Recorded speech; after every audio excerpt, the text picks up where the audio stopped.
Баршаңа қайырлы күн, құрметті оқушылар. Бүгін сендермен Excel кітабы бойынша 68-69 беттегі жаттығуларды бірге орындайтын боламыз. Видео басталмас бұрын міндетті түрде арнаға тіркеліп, қоңыраушаны басып қой, достарыңмен бөлісуді ұмытпа. Use of English 5F. Past simple, irregular verbs.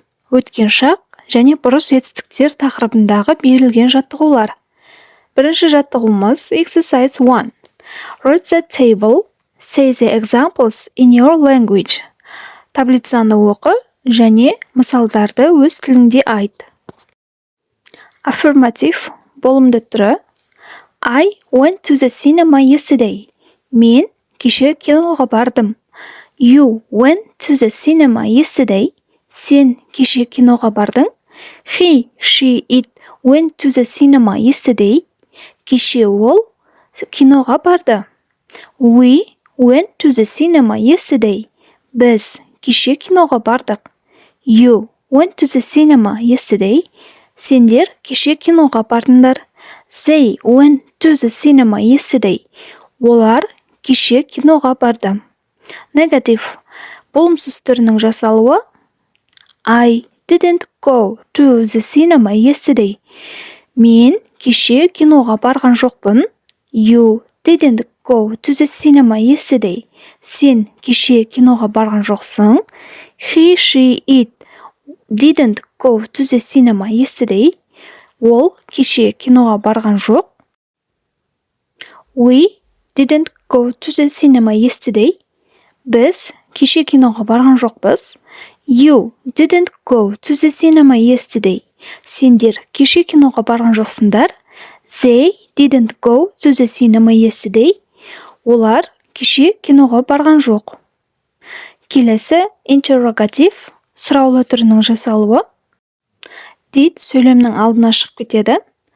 Did I go to the cinema yesterday? Мен кеше киноға бардым ба? Did you go to the cinema yesterday?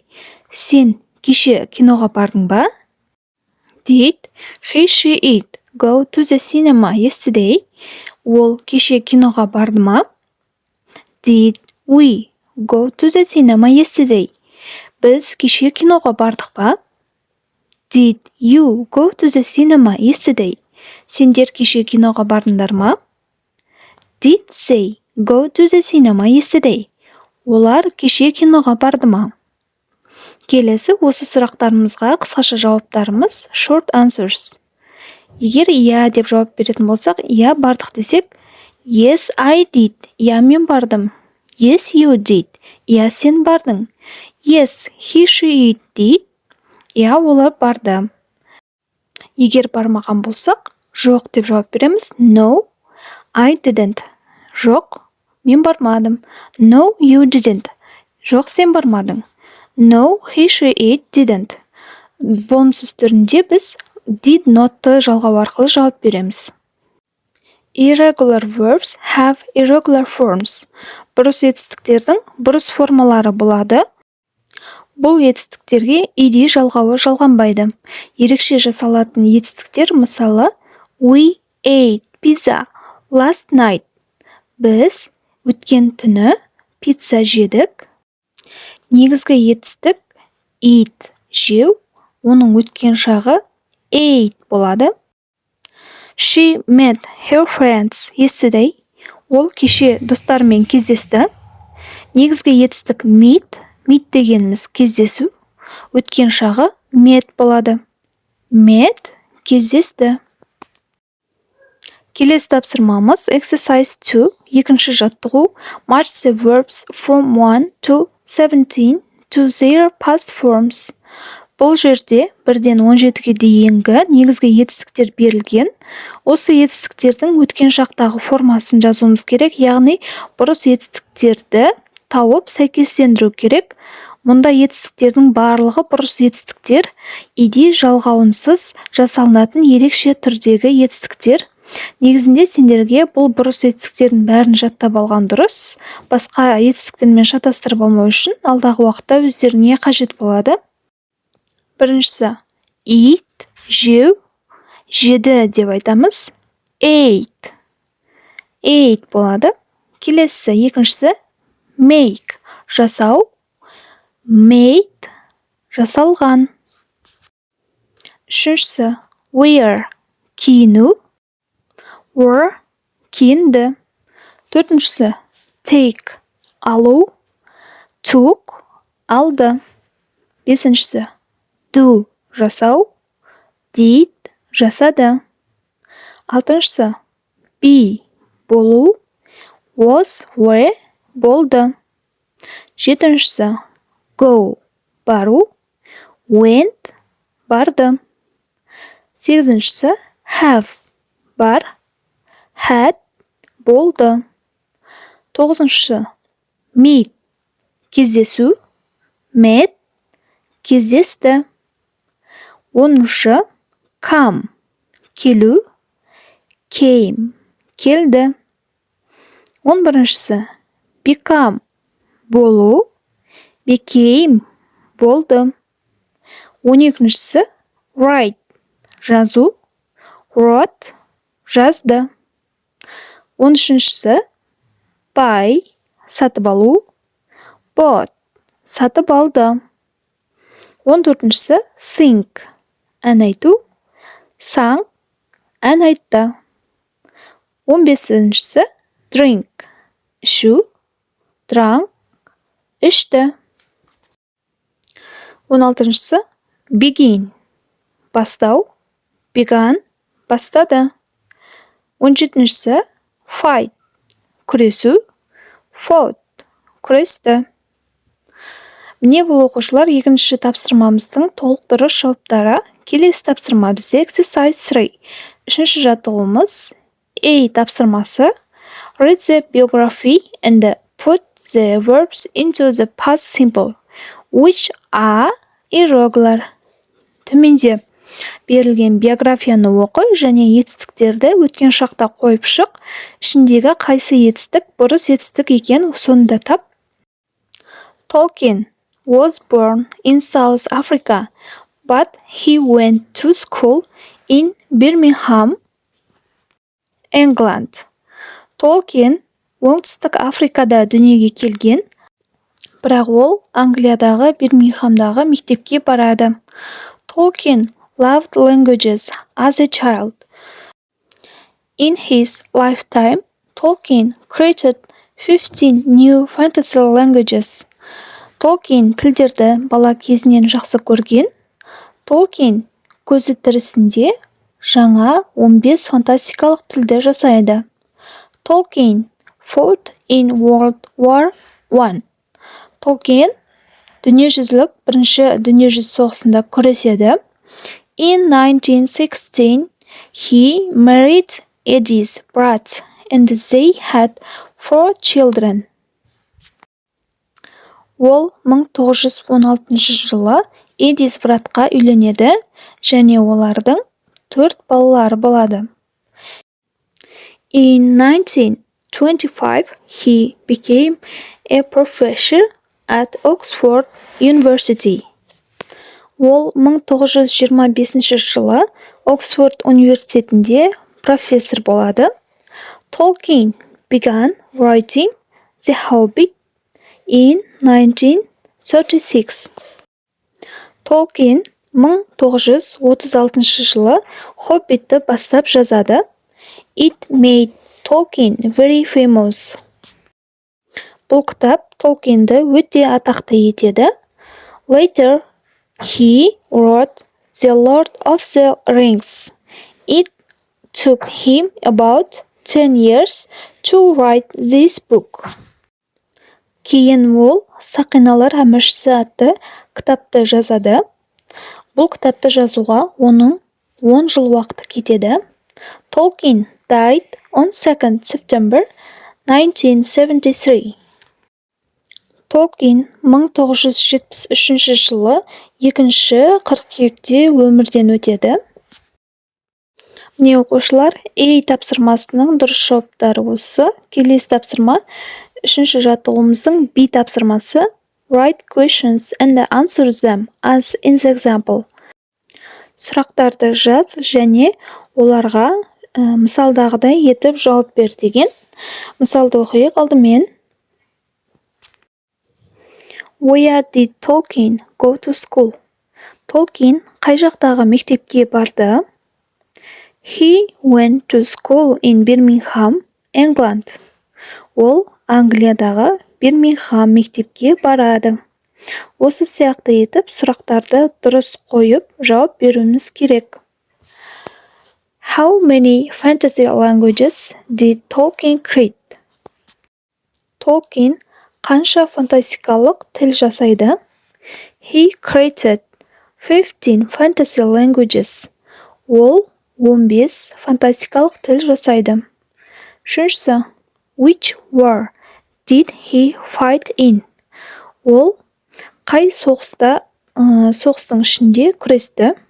He fought in World War I. Ол бірінші дүниежүзілік соғысында күресті. Төртіншісі, who did he marry? Ол кімге үйленді? He married Eddie's bride. Ол Eddie's братқа үйленді. Бесіншісі, when did he marry her? Ол оған қашан үйленді? He married her in 1916. Ол 1916 жылы оған үйленді. Алтыншысы, how many children did they have? Олардың қанша балалары бар? They had 4 children. Олардың 4 балалары болды. Жетіншісі, when did Tolkien become a professor? Tolkien қашан профессор болды? He became a professor in 1925. Ол 1925 жылы профессор болды. Сегізіншісі, what did he begin writing in 1936? Ол 1936 жылы нені жазып бастады? He began writing The Hobbit in 1936. Ол 1936 жылы Хоббитті жазып бастаған. Тоғызыншысы, how long did he take to write The Lord of the Rings? Ол Сақиналар әміршісі кітабын жазуға қанша уақыты кетті? He took about 10 years to write The Lord of the Rings. Сақиналар әміршісі кітабын жазуға оның 10 жыл уақыты кетті. Оныншысы, when did Tolkien die? Tolkien қашан өмірден өтті? Tolkien died on 2 September 1973. Tolkien 1973 жылы 2 қыркүйекте дүниеден өтті. Міне оқушылар, бұл 3 тапсырманың B тапсырмасының дұрыс жауаптары. Бізде енді келесі бетке көшеміз. 69 бет. Exercise 4. 4-ші жаттығуымыз. Put the verbs in brackets into the past simple. Жақшаның ішінде берілген етістіктерді өткен шақта ашып жазуымыз керек. Hi Helen, how are you? I'm fine. I went to Sauron with my family last weekend. Сәлем Хелен, қалың қалай? Мен жақсымын. Мен өткен аптаның демалыс күнінде өзімнің отбасыммен бірге Сауранға бардым. It's a beautiful ruined city. Ол әдемі қираған қала. The Arabs built it hundreds of years ago. Арабтар оны жүздеген жылдар бұрын салған. We spent the whole morning here. Біз барлық таңертеңгі уақытты осында өткіздік. We walked around the city and we spoke to some archaeologists. Біз қаланы аралап жүрдік және археология туралы біраз әңгіме қылдық. They knew lots of things about Sauron. They told us that in the 14th century it was the capital of the White Horde. Олар Сауран жайлы көп нәрсе біледі және олар бұл 14 ғасырдағы Ақ Орданың елордасы болғанын айтты. At lunchtime, we ate a picnic outside in the sunshine. Түскі уақытта күн шуағында далада пикник іштік. It was very quiet and peaceful. Бұл өте тыныш және бейбіт болды. There weren't many people in Sauron. Бұл жердің Сауранда көп адамдар жоқ. But we saw eagles, horses, lizards, and a cat, tortoises exploring the ancient city. Бірақ біз бүркіттерді, жылқыларды, кесірткелерді және сүйкімді тасбақаларды қаланы саяхаттау барысында көрдік. We had a really great time. Бізде шынымен де тамаша уақыт болды. Did you have a nice birthday? Сенде жақсы туылған күн болды ма? Write back soon, Камила. Маған қайта жаз, Камила. Міне бұл 4-ші жаттығуымыздың дұрыс жауаптары. Келесі тапсырма. Exercise 5. 5-ші жаттығу. Read the text in exercise 4 again and correct the false statements. 4-ші жаттығудағы текстті қайтадан оқы. Төменде берілген сөйлемдердің дұрыс нұсқасын жаз. Сендерге төменде мысал көрсетілген. Camilla went to Sauron yesterday. Камила Сауранға кеше барды. She didn't go yesterday. Ол кеше барған жоқ. She went last weekend. Ол өткен демалыс күндері барды. Міне осы сияқты етіп сұрақтарға дұрыс жауабын беруіміз керек. Келесі екіншісі. The English boiled Sauron. The English didn't boil Sauron. The Arabs boiled it. Сауранды ағылшындар салды? Жоқ. Сауранды ағылшындар салған жоқ. Арабтар оны салды. Үшіншісі. Camilla and her family spent the whole day there. Камила және оның отбасы мұнда барлық күндерін өткізді. Camilla and her family didn't spend the whole day there. Камила және оның отбасы мұнда барлық күндерін өткізген жоқ. They spent the whole morning. Олар барлық таңертеңгі уақыттарын осында өткізді. 4-шісі. They spoke to some tour guides. They didn't speak to any tour guides. They spoke to some archaeologists. Келесі 5-шісі. They ate their picnic inside. Олар пикникті іште жейді. They didn't eat their picnic inside. Олар пикникті іште жемейді. They ate it outside. Олар сыртта жейді. 6-шісі.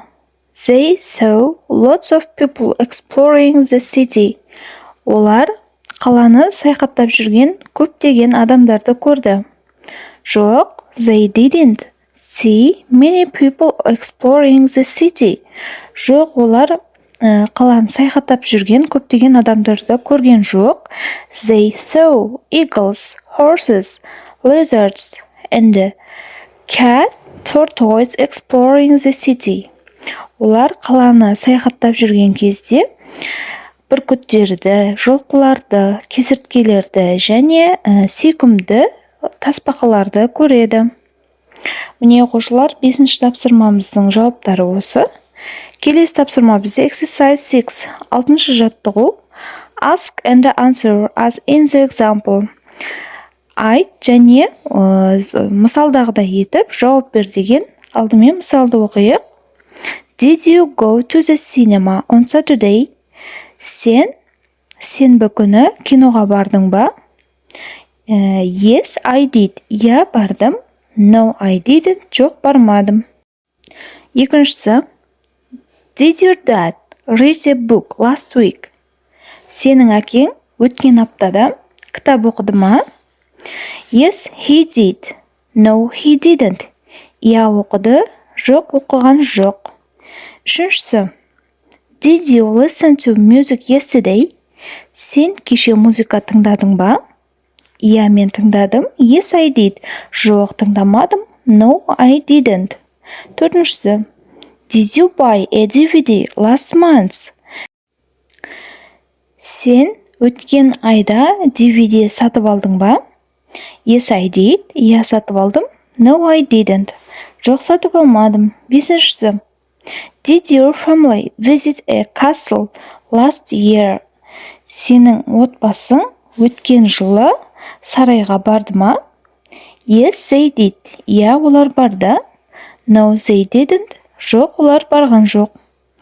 Міне оқушылар, бұл 6-шы жаттығуымыздың дұрыс жауаптары. Келесі тапсырма. Exercise 7, 7-ші жаттығу. Use the time expressions to write or say sentences about yourself as in the example. Төмендегі уақытқа қатысты берілген сөздерді қолдана отырып, өзің жайлы мысалдағыдай етіп жаз деген.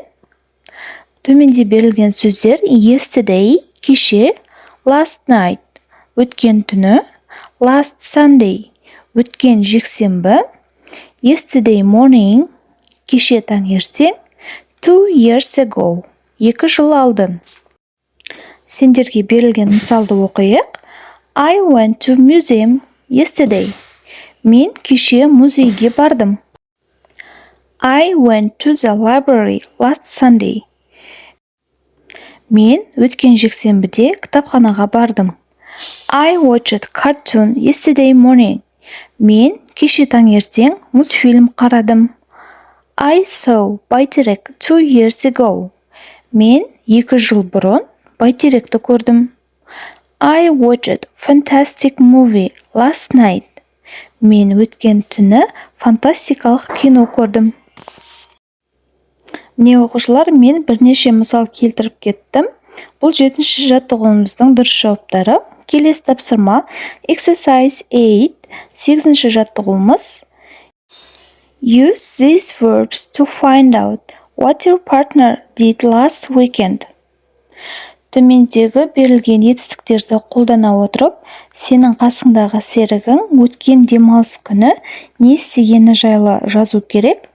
Төменде берілген сөздер watch, қарау, eat, жеу, study English, ағылшын үйрену, go, бару, read, оқу, drink, ішу, listen, тыңдау, meet, кездестіру, buy, сатып алу, write, жазу.